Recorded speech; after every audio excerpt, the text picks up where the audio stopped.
Let's rodeo, everybody. It's Jeremy Osterberger with BIC Magazine. Today, I'm joined by JD Slaughter, Board of Directors at S&B Engineers and Constructors. JD is also the chairman of the Industrial Craft Competition Committee at the Houston Livestock Show and Rodeo.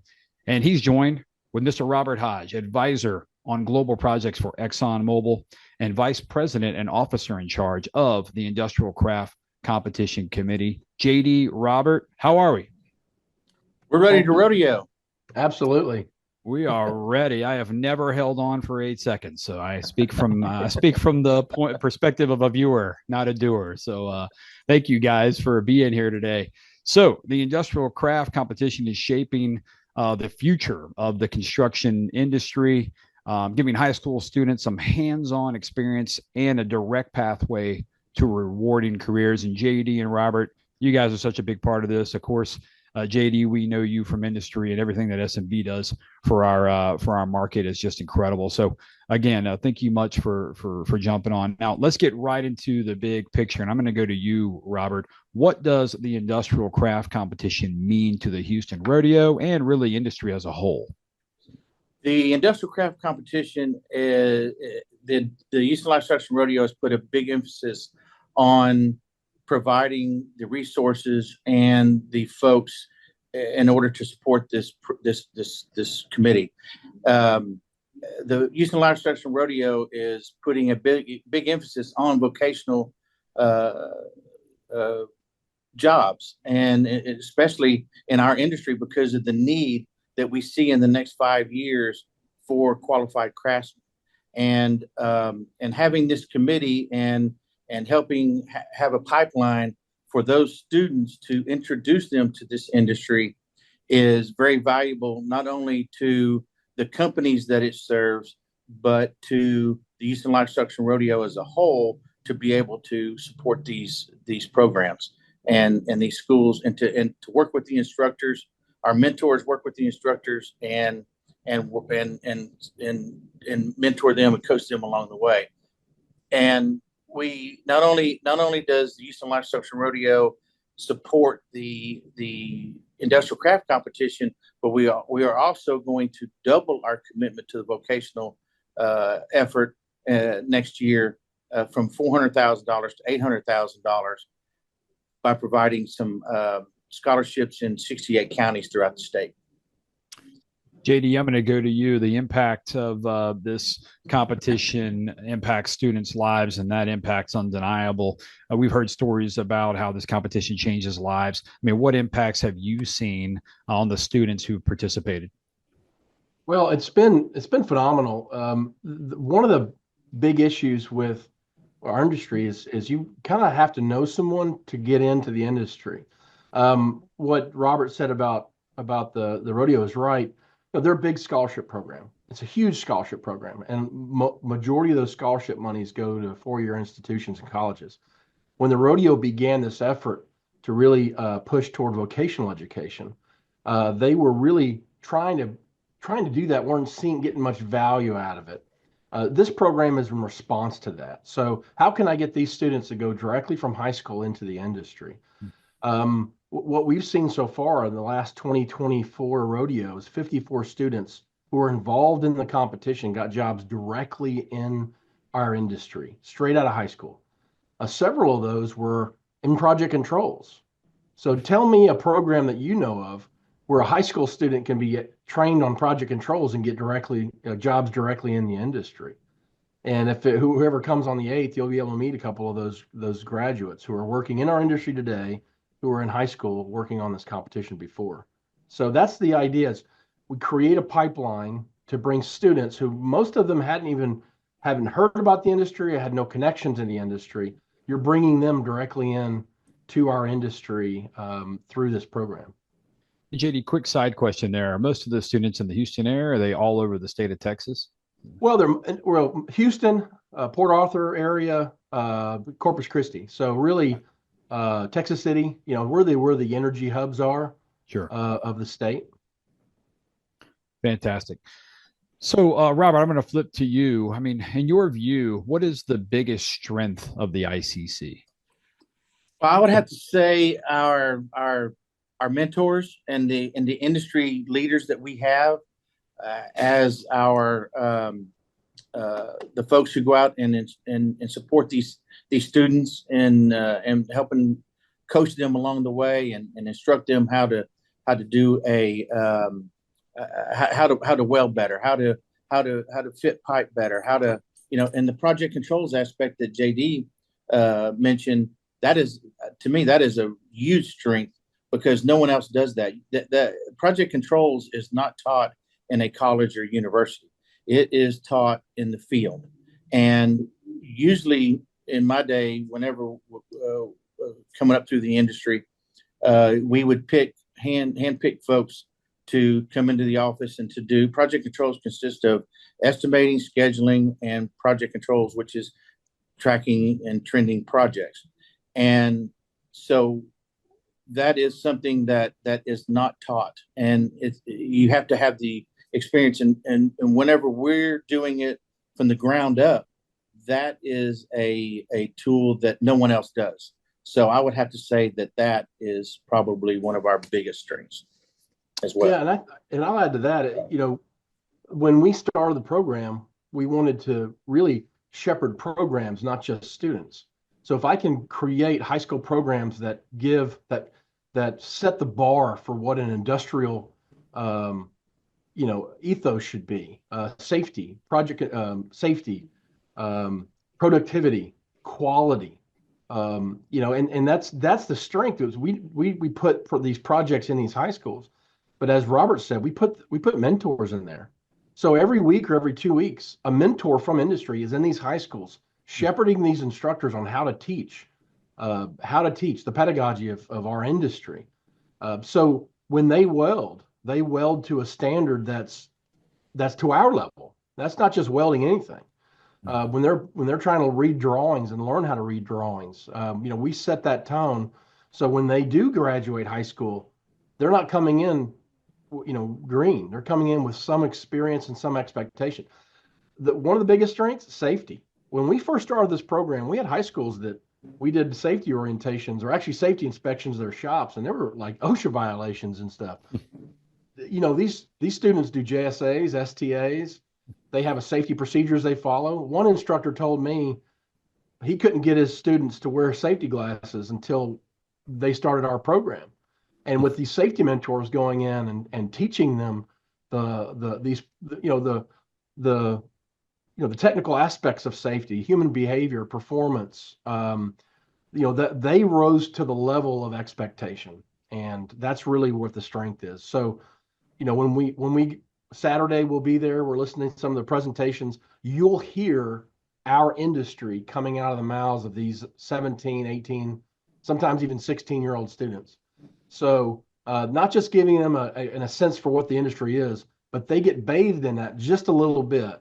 And if you're a student and you've been involved with the project for 3 years and then you graduate, you have 3 years of industry experience. It may be a little different than being in the field and all that entails, but they're not coming out wide-eyed and green. You know what I'm saying? So. No, that's a great point. Yeah, and whenever you look at the picture as an owner, as a client, the better that our contractors have better quality employees, the better project we get. That's right. It will be on schedule, it will be on budget, and it will be done safely. And I think just the exposure to industry is such a big deal, guys. Man, as we fight so many challenges in major media and everything that our industry faces, I just think that it's incredible to have this experience for kids. And again, that exposure and the ability to tell other kids about what they experience, I think is worth everything that's happening in the committee. So, and I tell you also when the students receive their project books and the trucks back up with all their material, I mean, this is a 3-ton barbecue pit. I mean, this is built to our industry standards. So they are overwhelmed with the volume of material that they have to work on. And if you think about it, most high school projects last maybe a week or two. This thing lasts from September until February, March. Wow. So this is a prolonged effort. That's not just a weekend deal for them. And so they're intimidated up front. By the time they start getting into it, they start seeing progress. They start feeling better about it. And then, of course, at the end, they've really climbed a giant hill that they didn't really think was possible beforehand. What I like to tell the kids too is just because you're a pipe fitter today doesn't mean you're going to be a pipe fitter tomorrow, because you can be a foreman, a general foreman, a superintendent, a pipe superintendent, a general superintendent, a construction manager. The sky's the limit. No, great perspective, guys. Thank y'all for sharing that. JD, I'm going to ask you this next question. Can you talk a little bit about the future? I mean, what changes maybe have ICC gone from maybe 2024 to 2025? And I'll go a little bit beyond that. What to expect in 2026 as far as how the industrial craft competition is evolving? Absolutely. In 2020, from 2020 till today, we've been what we call the team competition. 18 area high schools, over 500 students, all involved in building a spec product skid from August, September until today. But in 2024, we piloted a program, what we call the live competition. And that's individual students competing in either structural welding, pipe welding, or pipe fitting. It was a successful pilot, and it was officially sanctioned by the Rodeo.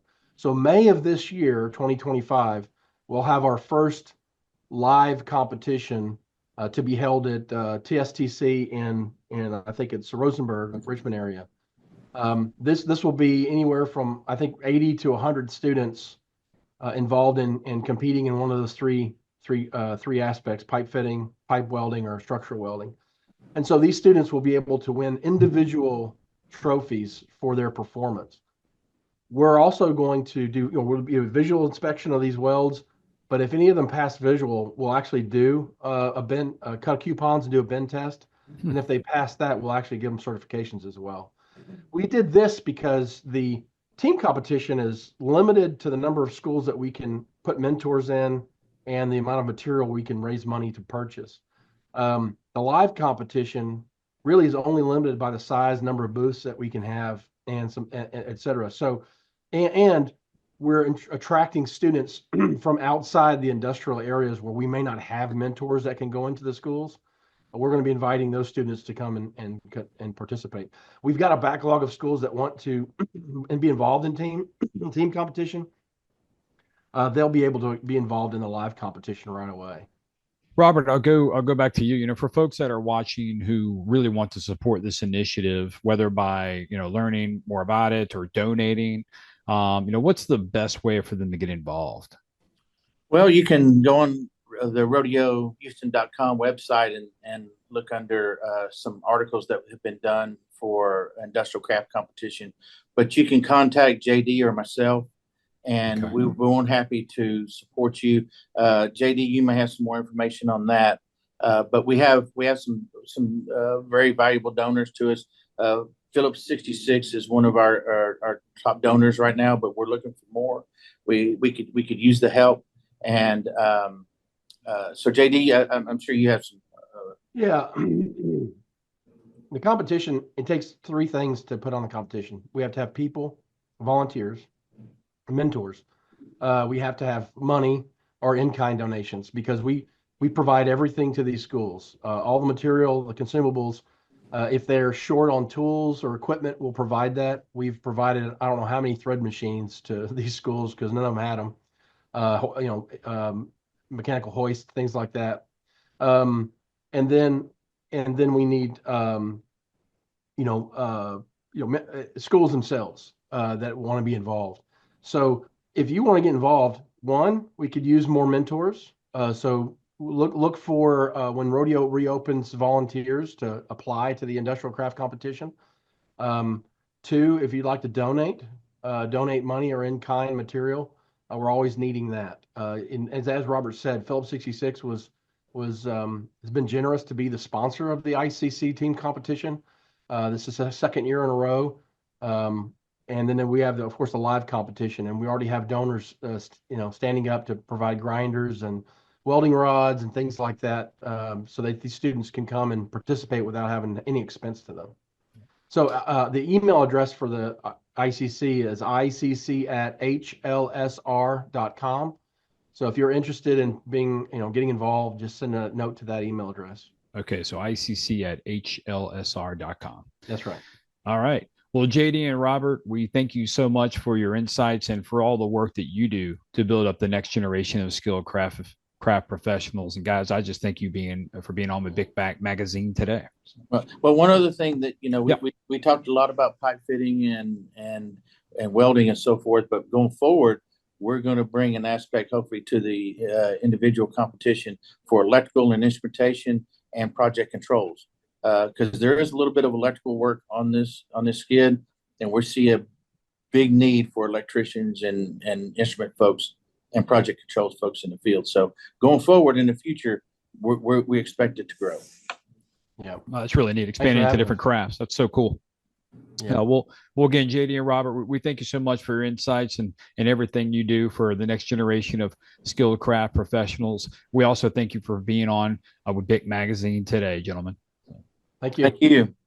And as always, we're so thankful for our audience. We appreciate you watching. And for all of you who want to learn more about industry, about project intelligence, about news, and if you want to watch more videos and podcasts, visit bicmagazine.com. Remember, everybody, it's what we do together that counts.